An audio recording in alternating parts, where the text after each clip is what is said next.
In this video, we will show you how to update the firmware of the L-12G using an SD card.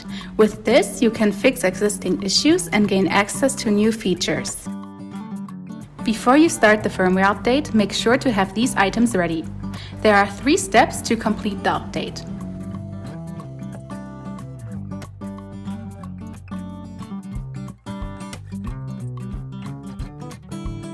Go to the download page on the ELMO website and download the firmware. Transfer the necessary data to an empty SD card.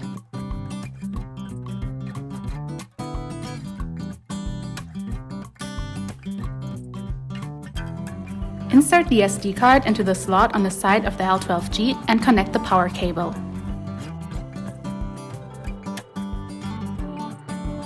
Please wait until the power LED turns to standby mode and then press these 2 buttons at the same time.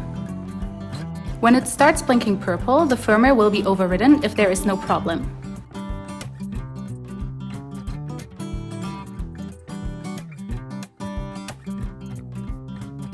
It will automatically restart after overriding is completed.